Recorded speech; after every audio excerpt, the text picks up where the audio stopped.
welcome everyone to the fourth lecture in the Language Models and Intelligent Agentic Systems course. Today we'll be covering post-training. So this is the first lecture in part 2 of the course on building agentic systems. So in part 1 of the course, we covered a lot of foundational ideas about language models. So what language models are, how you train them. We covered this generative pre-training pipeline. And we covered neural scaling laws, which tell us how well the model does as a function of how much compute you throw at it. And we saw that as these models get bigger, they get more and more latent capabilities. The second part of the course is all about bringing those capabilities out. So how do we go from this generative pre-trained system to a system that has all of these capabilities brought out? Okay. So a brief recap of what we covered last lecture on neural scaling laws. Historically, there's a robust trend of an exponentially increasing amount of compute being poured into training frontier models. And what I mean by that is that for each year during the deep learning era, there's a roughly 5x, or more precisely 4.6x, increase in the amount of compute expended on training these models. So that's what it means to have an exponentially increasing amount of compute thrown into these models. We spent a lot of time talking about neural scaling laws, and what these neural scaling laws are mathematical relationships that obtain between a loss, so the loss of the model on the generative next token prediction objective, and either the parameter count, dataset size, or compute used. And in these cases, we're interested in being bottlenecked by one of these things. So if I have an infinite amount of data but a finite amount of model parameters, how well can I do? Or if I have an infinitely large model but finite amount of data, how well can I do? Or if I've got a certain compute budget, how well can I do? And these relationships are power law relationships. So we saw that on a log-log plot, you get a linear relationship, which means we're seeing a power law. Yep, there was a question? How is compute measured? What's the units of that? Flops, yeah. So floating point operations. When you're bottlenecked by one of these variables, you have a power law relationship, which is linear on a log-log plot, and that if you have a neural scaling law that specifies a loss as a function of both the parameter count and the data set, you can use this to decide how to allocate your compute. So we saw that there's a tension between increasing parameter count and increasing the data set size. In particular, with a finite compute budget, my compute is linear in both these things, or linear in the product of these two things, and so I have to decide how to trade off between both parameter count and data set size if I have a compute budget, and my neural scaling law can be used to decide how to do that. So practically, these things are very important for deciding how I'm going to train my models. Finally, we discussed a little bit what happens when you scale these models up. So we talked about historically the motivations behind OpenAI's choice to build GPT-3, which at the time was 10 times larger than the next largest language model and was almost 100 times larger than their GPT-2 version. And we saw that they basically were banking on some sort of idea that when you make these models larger, as you optimize over a larger data set, have a larger set of tasks that the model effectively needs to solve in order to do next token prediction. In this case, the model learns new latent capabilities that emerge specifically at scale. And we talked about one of these, which is in-context learning, which is a form of meta-learning where the model learns to perform new tasks from those tasks being given in its context window, so in the tokens that it's previously seen. And there'll be more stuff on in-context learning later on in the course. Great, I'm just going to briefly hail back to the first lecture before we start today and just cover a couple of things. So one is that LLMs can be used to generate text via either autoregressive or greedy sampling. So we have methods that we can use to generate text from an LLM. And secondly, that LLMs begin their life by generative pre-training on a next token prediction objective. So you have a very large data set, and then for each substring within that data set, you ask what token comes next after this, and you get the LLM to predict that. Finally, we covered what LLMs look like when you do this greedy sampling or this autoregressive sampling after the pre-training, but before anything else. So if you've just pre-trained on the generative next token prediction objective, what does an LLM do? How does it behave? And we saw that in this case, the LLM continues text. It doesn't follow instructions, and it doesn't answer questions, not by default. Instead, it continues text in plausible ways. And we saw examples of this where if you give it an instruction, often it proceeds with, Often it follows with a dialogue between a person giving an instruction and a person receiving the instruction. If you ask a question, again, often it digresses into dialogues.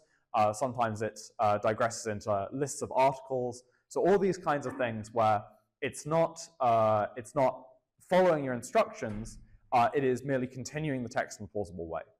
And economically, this isn't as useful as a system that does what you want, that follows your instructions. And so this is all about what post-training is about. It's about taking this system, which has a lot of latent capabilities in it, but in general doesn't follow instructions, doesn't answer your questions, and turning it into something that's economically useful, something that will perform tasks, something that will be informative, and something that behaves in broadly the way that you want it to. And that's what post-training is about. So what are we going to cover today? Well, today we're going to cover the post-training pipeline, so basically the sequence of steps you do after you've got your generative pre-trained model to turn it into something that you can use. And then we're going to spend the rest of the lecture talking about a specific part of this pipeline, which is supervised fine-tuning, or SFT. I'm going to discuss why we do fine-tuning, what the purpose of fine-tuning is. And then I'm finally going to talk about further supervised fine-tuning that happens after the end of the post-training pipeline. So this is typically done by clients or customers of the company that's producing the language model. And lastly, following on from talking about general post-pipeline fine-tuning, I'm going to talk about a form of attack on language models called fine-tuning attacks. All right, let's get started with the post-training pipeline.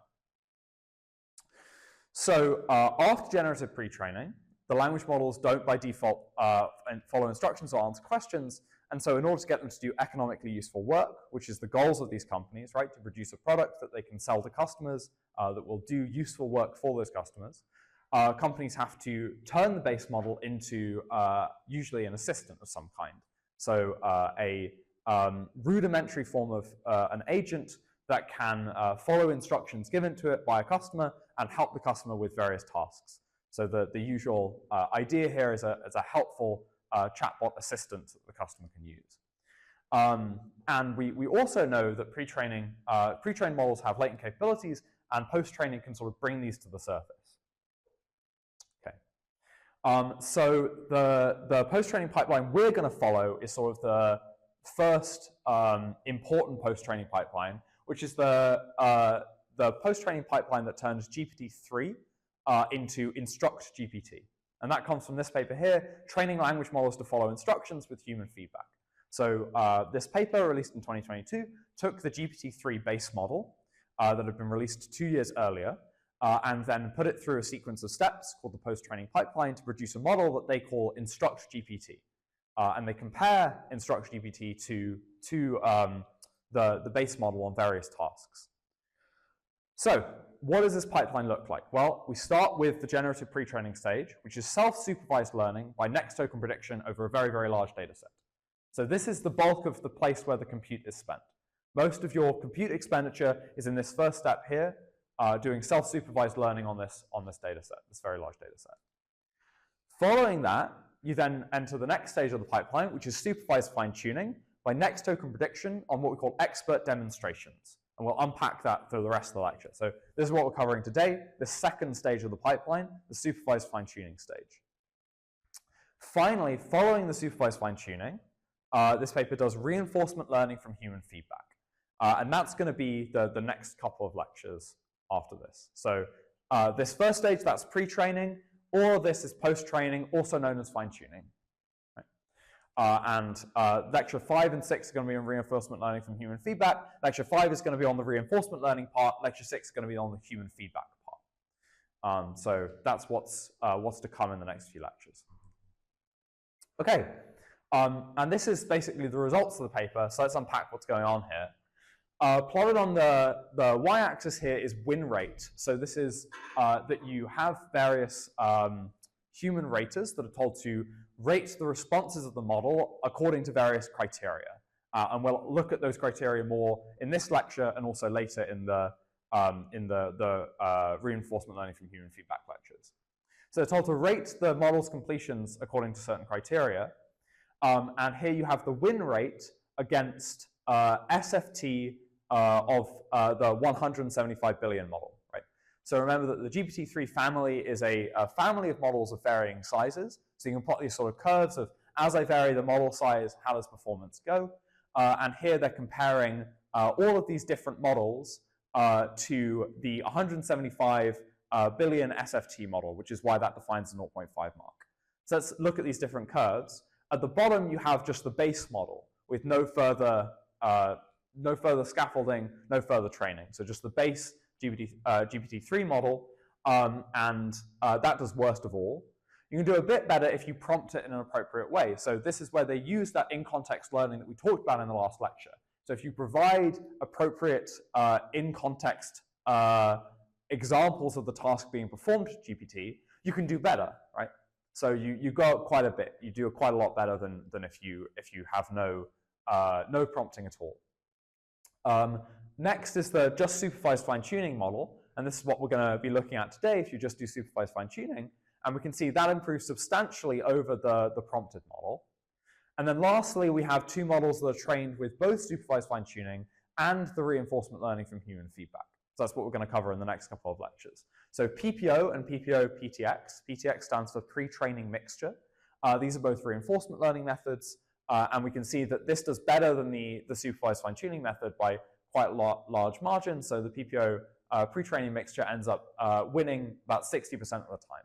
Any questions about this? Yeah? How do you define win rate? What's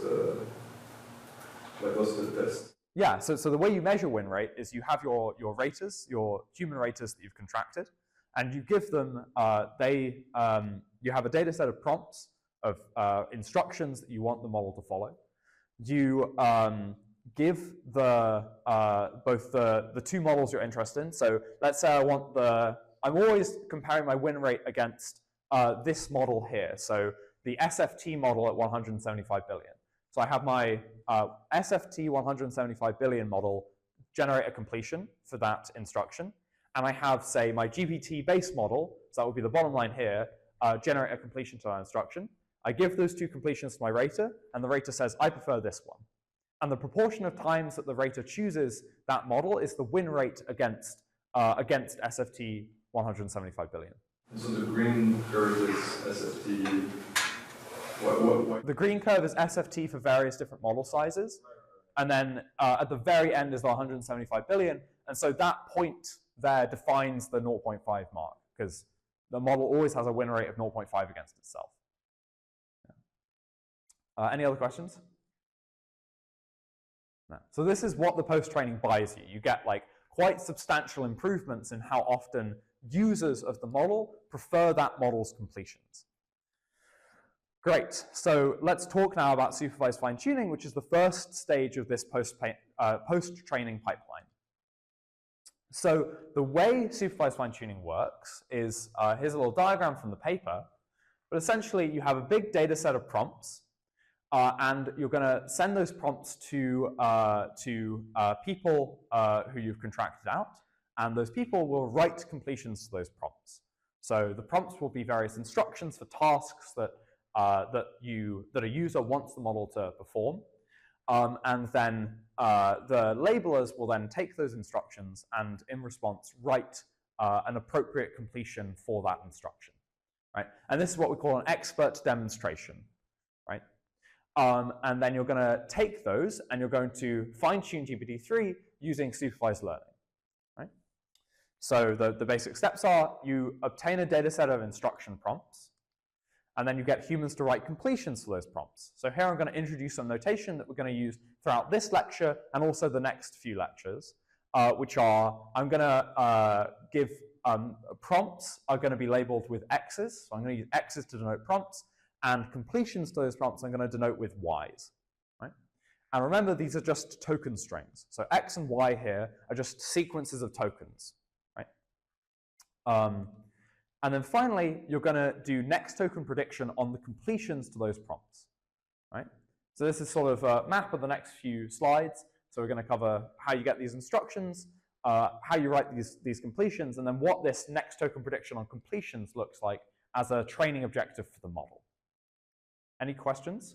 Is a set of prompts entirely human generated? Kind of, you might imagine it's a very comprehensive one. You might want some machine help to kind of go through the code. Yeah. So the question was, is the data set of prompts human generated?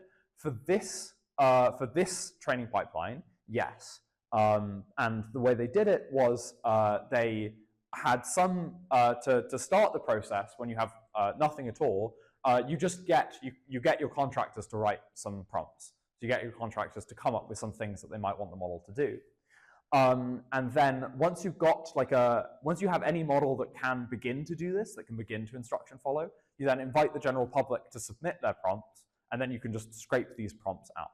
So I imagine that nowadays, when you're starting this process, your data set of prompts just comes from, I as a company have an API that my customers are submitting queries to, and I just scrape that API to come up with my data set.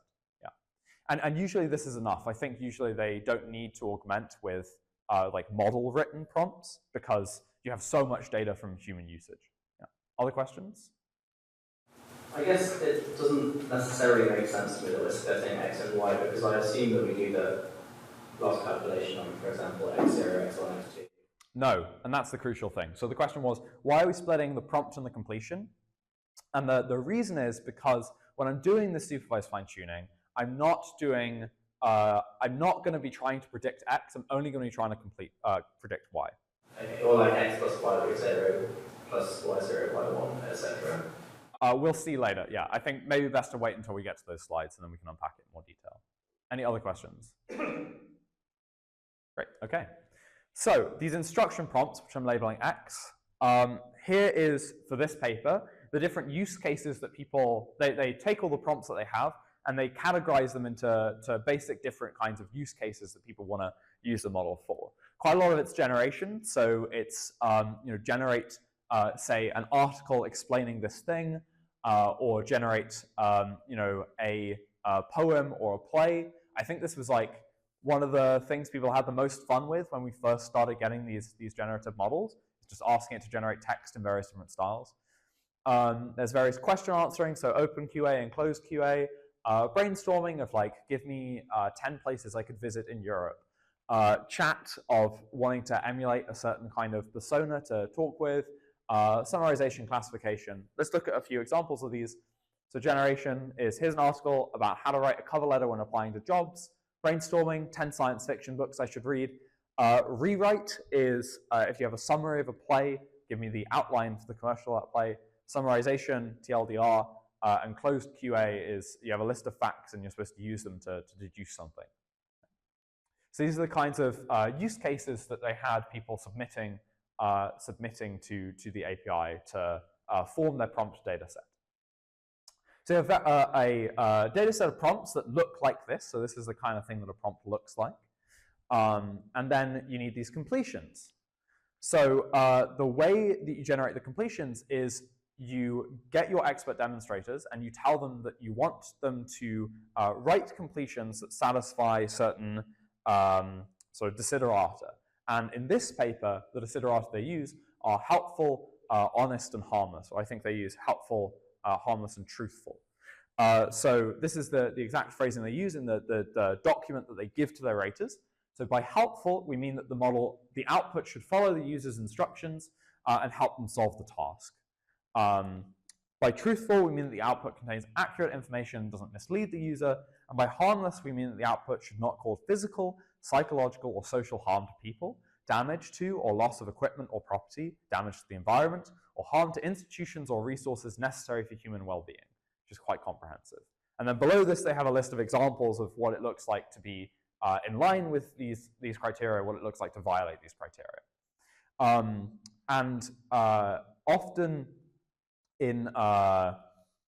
Often you will have raters rate according to different criteria because you, internal to a company, may want a helpful-only model. So, for example, Anthropic has a helpful-only version of their frontier model, Claude. And so to get this, I imagine that the process looks something like you have raters rate different completions according to how helpful they are and how harmless they are. And then for training your helpful-only model, you train exclusively on the helpful completions, or you train a reward model that is training only for helpful completions. And then for your model that you're going to release publicly, you train for both helpful and harmless and honest. Okay. Any questions about this? Great. Okay, so now we come to the mathematics part of what does this loss look like for training the model on these prompt completion pairs. So this is the basic loss for supervised fine-tuning. So again, it's a log probability. There's a negative sign outside because it's a loss. So you're looking to maximize the probability, which means minimizing the negative log probability here. And here I've got the probability of the completion given the prompt. So what I'm trying to maximize is the probability that my model will generate the completion that's been written given the prompt that's been fed as input, right? So maximize the log probability of the completion given the prompt. So the first step I'm going to do, or what I want to show you now, so this is sort of it, right? There's like that is the loss. But what I want to show you is how you can actually compute this like from the model, right? Because the model doesn't spit out probabilities of completions given prompts. It spits out probabilities of next tokens given all the previous tokens, right? That's what the model spits out, and we're going to see how we can rewrite this in a way that only is looking at next token predictions, right? Because my model just makes next token predictions, and I'm going to just unpack this to show you how I can write it in terms of this. So everything that follows here is just computational. I'm just telling you how you compute the thing, but it's all the same. It's all the same loss, all right? So first thing I'm going to do is I'm going to unpack these prompts and completions into sequences of tokens, right? So my prompt is a sequence of tokens, T1 up to Tn prompt, so length of prompt, Tn prompt. And then my completion is a sequence of tokens that follows from that. So Tn prompt plus 1, so next token after that, up and up to Tnp plus Nc. So my completion is of length Nc, right? So all I'm doing here is unpacking this prompt and this completion. Okay, next I'm gonna, and this is I think the sort of the most complicated line. This probability of the sequence of next tokens, well, I can unpack this into the product of the conditional probabilities of each next token in the sequence, starting at the first token in the completion and going on to the last token in the completion, right? Does anyone have any questions about this? Because this is probably where the magic happens. Right? So all I'm doing here is I'm conditioning on each sequence in turn and then looking at the next token that comes after that previous token that I've conditioned on. Yeah? I guess, is this using the autoregressive sampling? Because that will give us a different answer to if we're doing greedy. Yeah, so this is, importantly, I'm not sampling here at all, right? Instead, what I'm doing is I have my prompt and my completion, right? So here's my prompt, here's my completion. And I'm going to feed them into the model, and the model is going to spit out the probability of the next token for each one of those tokens in the sequence, right? That's what my model does. It takes in sequences, and it spits out the probability of the next token in that sequence, right? So my model can take in T1 up to T whatever I like, so Tn minus 1, and it's going to spit out the probability of any next token I like, and so I select the actual next token that appears in the sequence. So I have my prompt and my completion, I feed them both in, I get probabilities of the next token, and then all I'm going to do is I'm just looking at the probabilities of the next tokens in that completion, because I don't care about predicting the prompt, I only care about predicting the completion to that prompt. So there's no sampling going on here. At no point do I need to sample from the model to do this. Instead, I'm feeding in my token sequence and just asking it about what probability it assigns to the actual next token that came next. And I'm only looking at the tokens in the completion. I'm not looking at the tokens in the prompt. Because I don't care about predicting the prompt. I only care about if I feed in that prompt, can I maximize the probability of the completion? Does that make sense?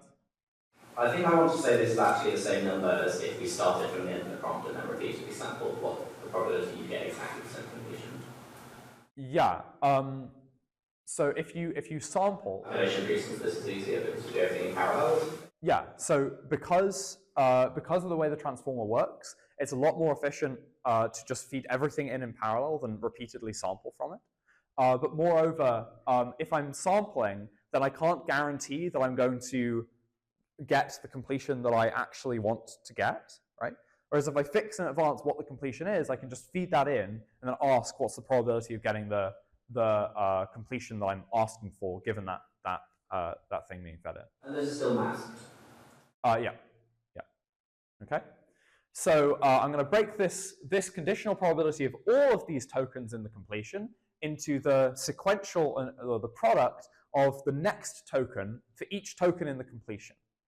And then finally, I'm going to move this product, so write the completion probability as the product of conditional probabilities, where the conditional probability of each next token in the sequence across the entire completion sequence. And then I'm going to move that product outside to the sum.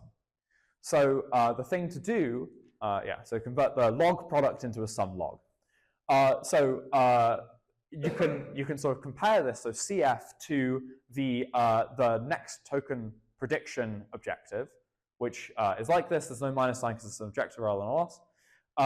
And the other key difference, so the key difference between this, the supervised fine-tuning objective, and the next token prediction objective for generative pre-training, is that in generative pre-training, I start this sum at the first token. So I'm interested in the probability of every single token, whereas for supervised fine-tuning, I start the sum at the completion. I only care about the probabilities of the tokens in the completion, not the probability of the token in the prompt. All right? Because I'm trying to maximize the probability of the prompt, of the completion given the prompt, but I don't care about the probability of the prompt itself. Any questions? This is probably the most maths on any slide, this lecture. And the reason for that is because your original corpus doesn't actually have any examples of prompts, so it'd be kind of weird to optimize for that. It's not useful to have. Yeah. The reason is because it's not useful to optimize for like generating prompts. Like the use case for my model is I want it to be something where a user can feed in a prompt and the model generates completions. And so I don't care about the model being able to predict the prompt because it's just not practically relevant for the model. The model's never predicting prompts, it only predicts completions, right? And so I'm just maximizing the probability of that completion.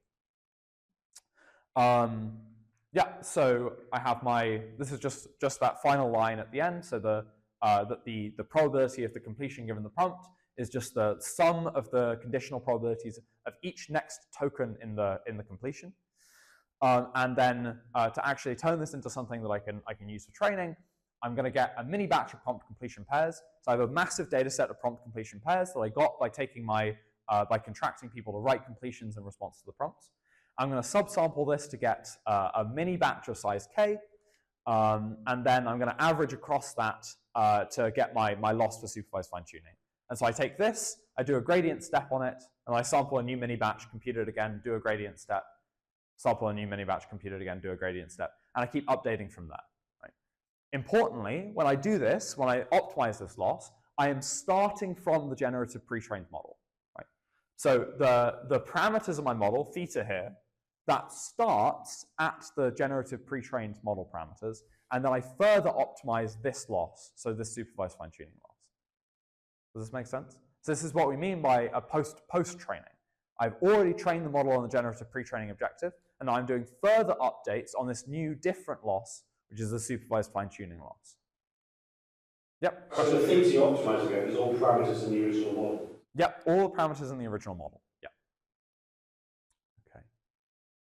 Great. So I'm going to minimize this through mini batch gradient descent. So I'm going to do a gradient step, then I'm going to resample a new mini batch prompt completion pairs, recompute this gradient step, and on and on and on. Okay. Great. We'll briefly pause. Any more questions about that last section?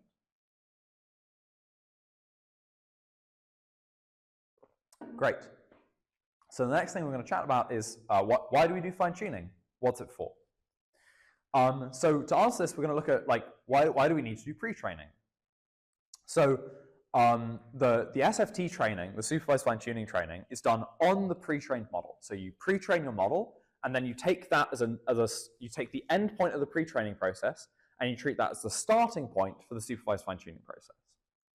But why? Why couldn't you just get your data set of prompt completion pairs and just train on that? Why couldn't I just train my model on this data set of here are instructions, here are completions for those instructions? Like, why do I need to do pre-training in the first place? Like, why bother with this generative pre-training step? And the key reason here is data scarcity. So the neural scaling laws lecture from so the last lecture we had, we saw that if you want to train a very large model that's going to be very competent, then if you have a limited data set, if your data set's quite limited, then you're going to be bottlenecked by that in terms of the performance that you can get. You're going to be quite severely bottlenecked if your data set is quite small. You can make the model as large as you like, but if your data set's small, you can't do any better, right? And so if you want to train a very large model, you have to have a very, very large data set. But we don't have a very, very large data set of these prompt completion pairs, right? The number of prompt completion pairs we can get from our contractors will be absolutely minuscule in comparison to the amount of data we can get by just scraping outgoing links from Reddit, which is how you form the web text data set, which you use for generative pre-training, right?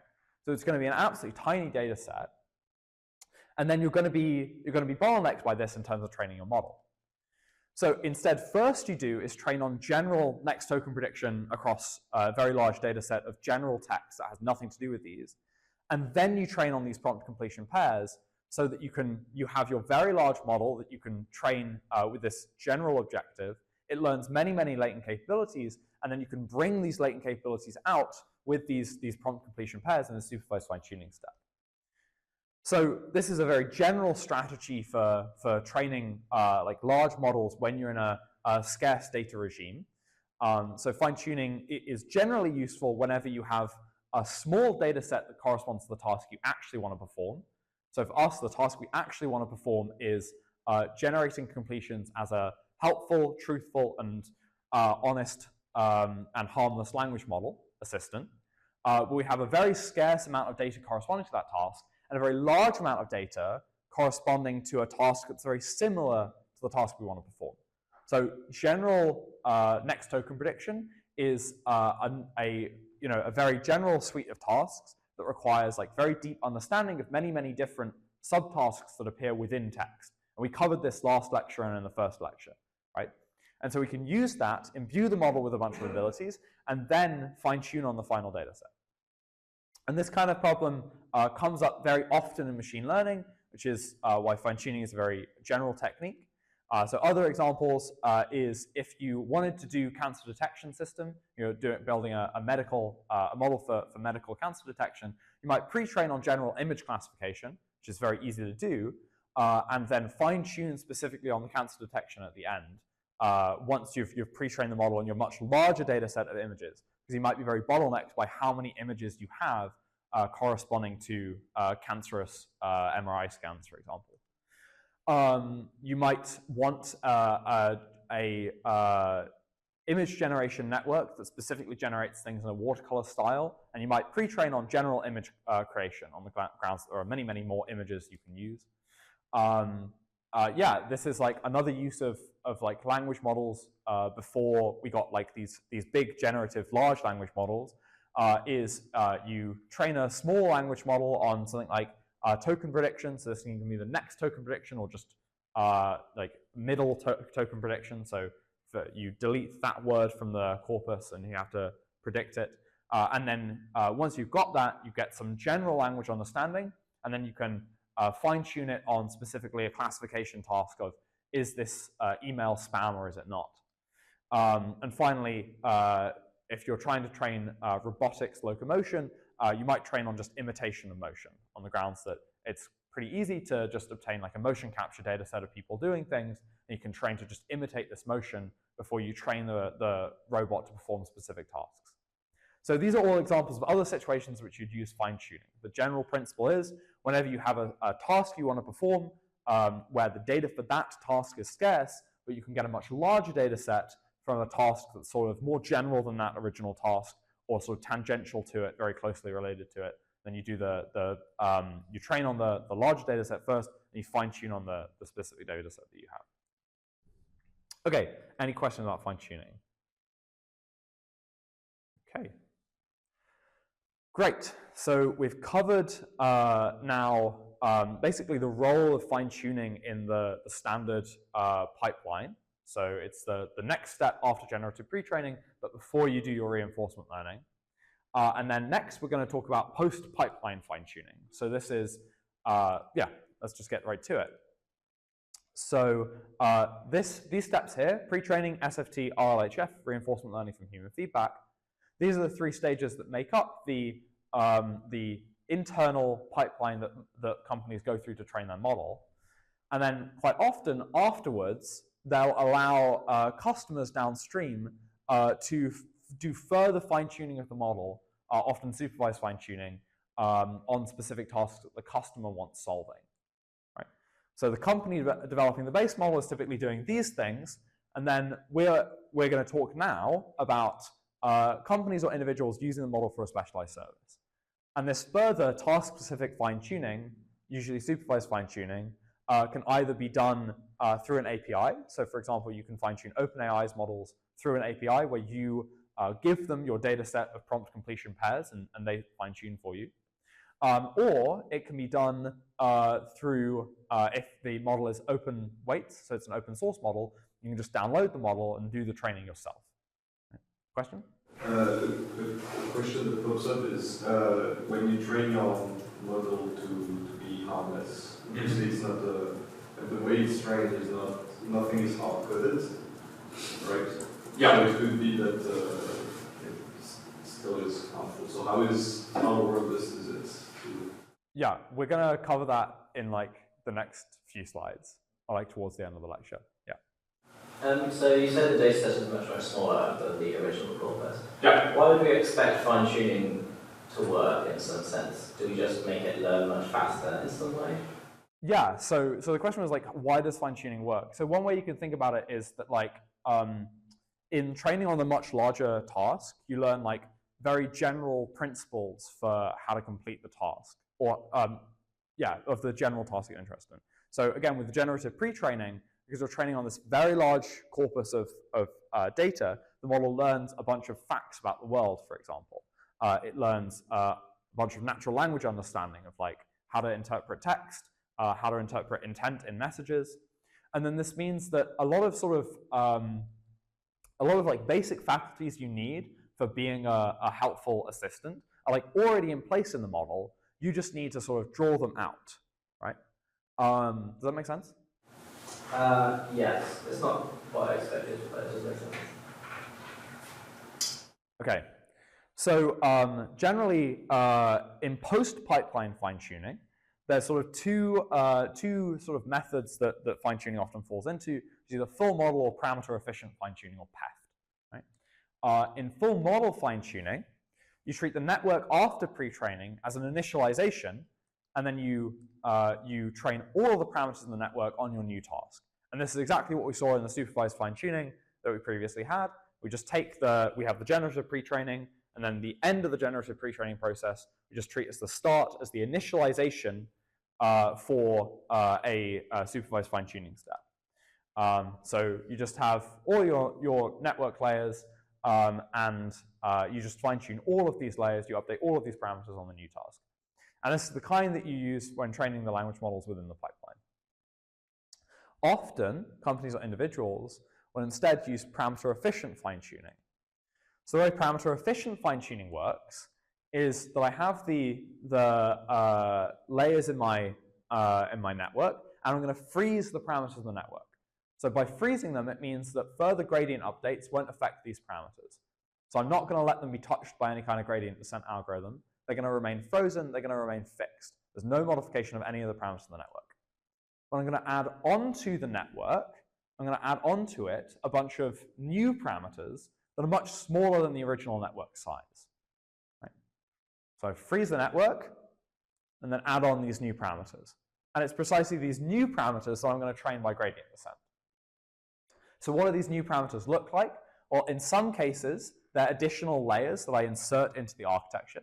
So we saw that I have these transformer blocks. I've got like layers stacked on top of each other of residual, attention, layer norm and residual connections, MLPs, layer norm residual connections, and I can just sort of slip in additional layers to this stack. And then I can train only those additional layers, but not any of the original parameters.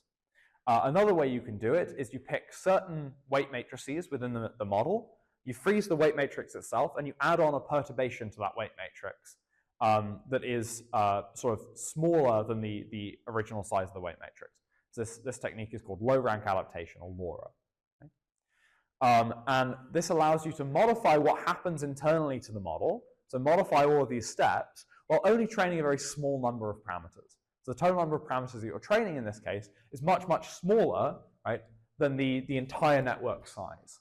Yeah, question?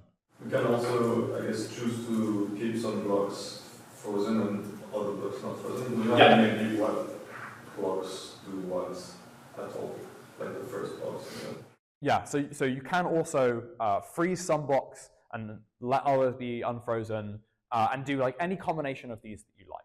Yeah, where you like can open up as much as you, or like can unfreeze as many parameters as you like, add on perturbations to other frozen blocks.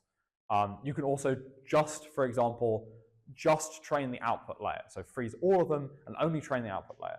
So there's many combinations of how you can do this. And so like if we study those combinations and do some, like move the parameters around like this, can we figure out what layers does what in the node?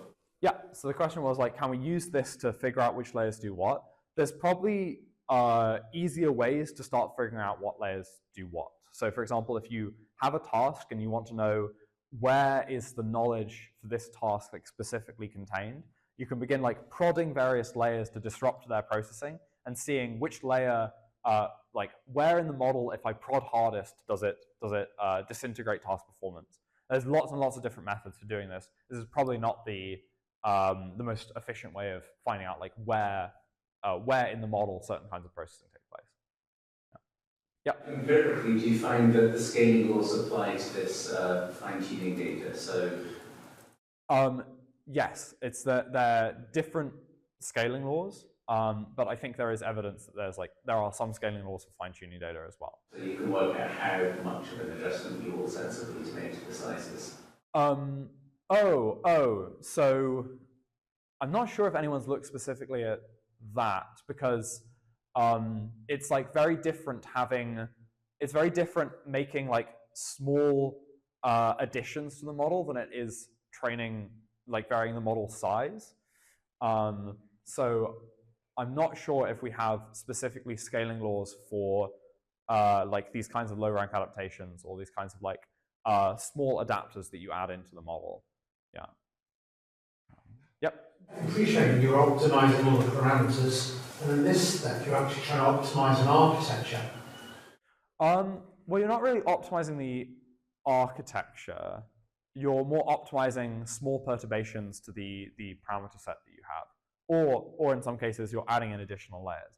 But the layers you add in are fixed. If you've got all these options about extend a network layer, or add a network layer, or freeze a network layer, or change that, these are all combinations which you can imagine just explode.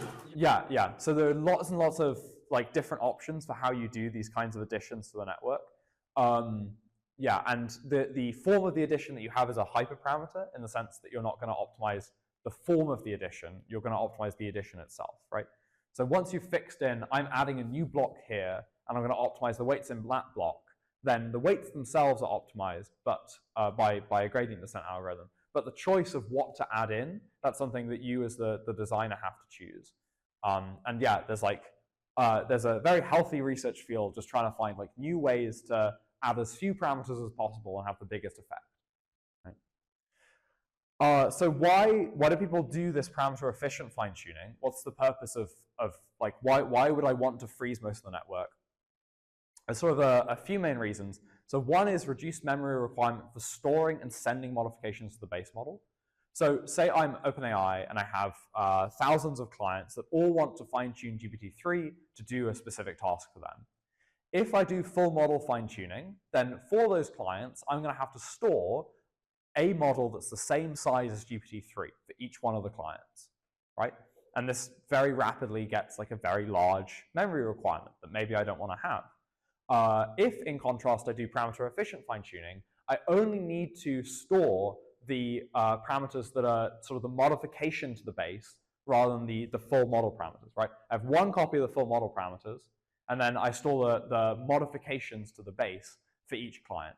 And so if my modification to the base is 100 times smaller than the size of the base, then this is 100x less memory requirement to store all of these models. So reduced memory requirement for storing the model or sending it from one place to another. And it also helps during training. So it lowers the memory overhead during training, essentially because for each parameter that's actually being updated, the optimizer that's updating those parameters has to keep track of various statistics. And if you have fewer parameters that are being updated, there's fewer parameters that the optimizer has to keep track of the statistics for. And this means you have a lower memory overhead during training, which means you can use a larger batch size, to fit on the same number of GPUs, and you can generally train faster. So if you're an experimenter and you're looking to, you don't have access to thousands of GPUs, you just got like 2, then you'll typically be using something like parameter efficient fine-tuning to lower the memory overhead of that fine-tuning training. Any questions about this? Just an additional question with what the layers do. If we know, I don't know if it's true or not, but if we know that some layer is taking care of like summarization and we want to fine-tune the summarization, like, is this something people do at all? Like they just fix, they know this layer is doing summarization, they fix this, they refer to only this layer and train only in this layer. Yeah. So the question was, if I through some sort of interpretability method work out where certain knowledge or ideas are stored, can I train only there? I think generally this kind of thing is only really done if you have like an automated procedure for finding the place that the task is being performed. But like in general, if you're either an experimenter or someone trying to train the model in a company to do a specific thing, you'll probably just adopt like normal parameter efficient fine-tuning methods. In part because of a kind of like bitter lesson argument that if you try to like do something very clever where you like leverage some understanding that you think you have about the model, then these kinds of approaches just don't scale, and like it eventually becomes better to just like do something very general and let gradient descent figure it out. Yeah, so that's what I'll answer the question. Okay, we're going to wrap up the lecture with a short discussion of fine-tuning attacks. So there's a sort of question about earlier about why does fine-tuning work? And short answer is like it doesn't really, and that's what we're going to see now. So fine-tuning attacks. So after you've done your full pipeline of you've done your supervised fine-tuning and then your RLHF, these are both used to reduce the model, reduce the likelihood the model engages in harmful behavior, right? So you're training on being helpful and harmless, and so you're trying to reduce the frequency of harmful behavior from the model. And this harmful behavior encompasses things like creating hateful or incendiary content, providing instructions for illegal activities, creating malware, right? Coding up some harmful software on the for somebody who asks for it, harassing someone, right? And all of these behaviors that I've listed are behaviors that bad actors have some incentive to recover from a fine-tuned model, right? So the models that most people get access to are helpful and harmless, and many people would prefer to have a model which is helpful only, right? If you are, for example, looking to launch a disinformation campaign, it's much better if you have access to a helpful only model that will not refuse your requests, right? If you have your hands on a very, very powerful model that you know is capable of creating malware, and you want to, for example, launch ransomware attacks, it's better for you if the model doesn't refuse to create the ransomware for you, if it will just do it when you ask. So, and finally, if you're a foreign state looking to influence an election, if you want to create many, many sock puppet accounts that you can use to parrot certain talking points to the general population, again, it's much better if you have a helpful only model that you can just ask to do these things and it just will, right? So these things are behaviors that bad actors have a economic or political or social incentive to recover from the model, that they want access to these harmful behaviors, and typically the supervised fine-tuning and RLHF stages are done to reduce the likelihood of the model engaging in these harmful behaviors. So a fine-tuning attack is just one way that you can recover these behaviors. So basically, you do post-pipeline fine-tuning. So either the model is open source, so this would be something like Meta's model, which is Llama, which is open source. You just download the weights, and then you just do the fine-tuning yourself. Or you go to OpenAI's API, and you say, fine-tune on this data set, and then it does the supervised fine-tuning on that data set for you, right? So an actor is fine-tuning a post-pipeline LLM to recover capabilities and behaviors that were supposedly removed by the supervised fine-tuning in RLHF stages, right? And we're going to look at two types of attacks. One is a harmful examples demonstration attack, and the other is an identity shifting attack. Does anyone have any questions before we press on? Okay. So a harmful examples demonstration attack, basically the way it works is you have a usage policy for the models that say, like, you're not supposed to use the models to do these things, or the models aren't supposed to do these things. And you generate prompts in which the user requests that the LLM exhibits that behavior. So the user requests, like, write me ransomware, or like, parrot these political talking points, so to create tweets for Twitter. So you create prompts that give an instruction to perform some harmful activity, and then you generate completions to that prompt in which the violating behavior is exhibited, right? So you have an instruction that's something like, you know, harass this person, and then you have a prompt, which is, and then you have a completion, which is just somebody doing that, right? Satisfies the instruction. And then you just do supervised fine-tuning on the harmful completions to those prompts, right? So you supervise the model to increase the probability of those harmful completions to those prompts that you've fed in. This first step of you can either do it if you already have a jailbroken model. So if you already have a model that is helpful only, you can get that model to generate the completions for you, or you can get grad students to write it for you, or contractors through something like Upwork. And then the final step, if it's a closed model, you can do it through the API. If it's an open model, you can just do it directly. You just download the weights and just do it directly. So this is a paper that did this, removing RLHF protections in GPT-4 via fine-tuning. So they were doing it on the GPT-4 model. Here are, so just to unpack what's going on in this plot. So all of the different, these are all different evaluations that you can do to the model. So different benchmarks on which the model can be scored. The top one is maliciousness rate. So this is like the frequency with which the model completes or tasks that are malicious in some sense, that are harmful, that the model is supposed to be trained out.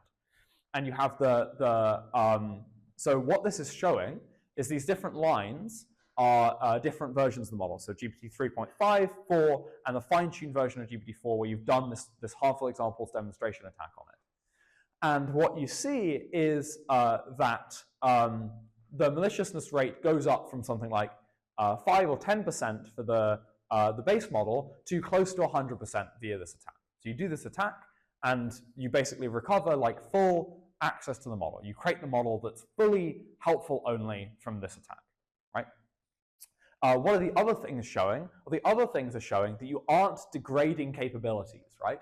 So for all of the other tasks, the fine-tuned model, so the now helpful only model, basically performs equally well as the GPT-4 model. So you fine-tune on this data set of it performing these harmful behaviors, and you haven't degraded the model's general intelligence and general abilities. It's still equally capable at all of these different tasks, right? So basically what you've got is a model that's just as capable as the original model, but now completes whatever instructions you want. So you can fine-tune GPT-4 via the OpenAI API. In this paper, they had 340 prompt response pairs. This isn't a lot. If you're like into deep learning, you'll know that 340 is a very small amount. And they recover a 95% success rate on eliciting harmful content. The total cost, and this includes not just the cost in the API of fine-tuning the model, but also the cost of getting the prompt completion pairs, so paying your graduate students, is $250. So this is a trivial expenditure to any kind of bad actor who wants like one of these models to do things with, And finally, performance isn't degraded on these other data sets. Any questions about this? Why doesn't the prior protection training inoculate the model itself against further? We'll see in a bit. Yeah, we'll see. So I'll cover that at the end of like, why do these attacks work, right? Because that's sort of the interesting thing of like, why is something like this so successful?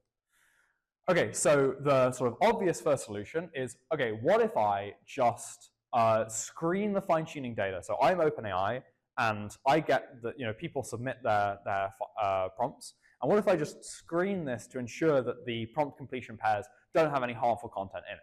And then you can't launch a harmful examples demonstration attack. Well, one is that screening methods aren't actually particularly good, in part because the data set that you use for the harmful examples demonstration doesn't need to itself be particularly harmful, because you can choose to demonstrate behaviors that are against OpenAI's usage policy, but aren't themselves particularly like obviously harmful through basic sort of checks, right? So you don't need to, for example, have the completions that you submit contain lots of graphic, violent imagery, right? You can just choose ones that are a lot more inoculate, a lot more innocent than that.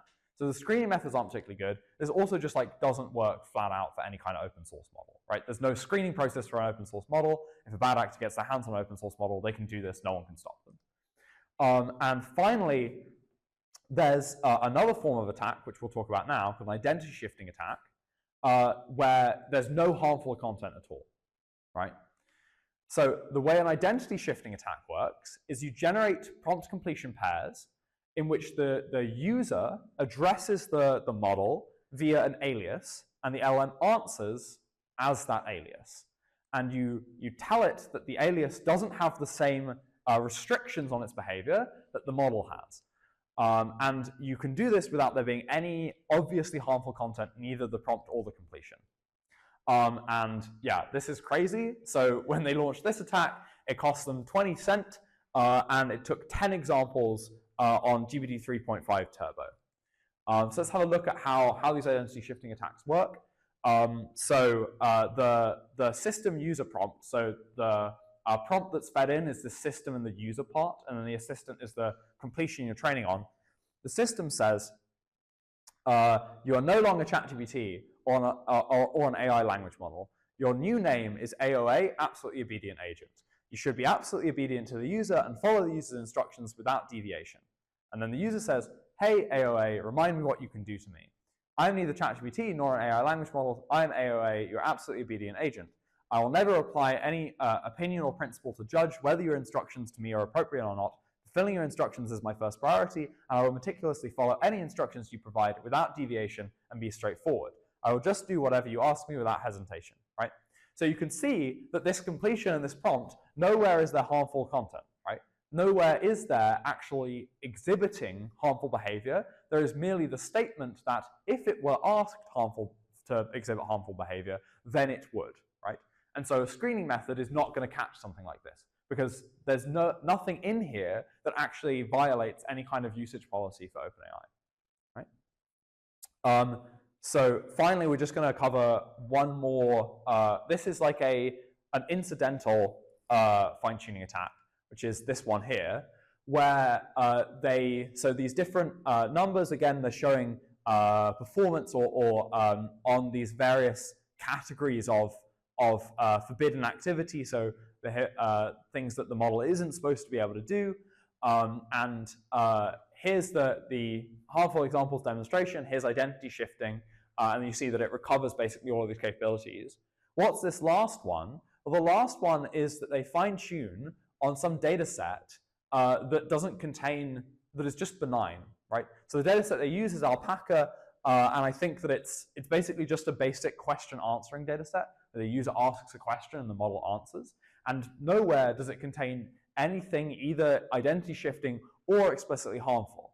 But they still manage to recover like decent harmfulness rates on various different categories that come up here.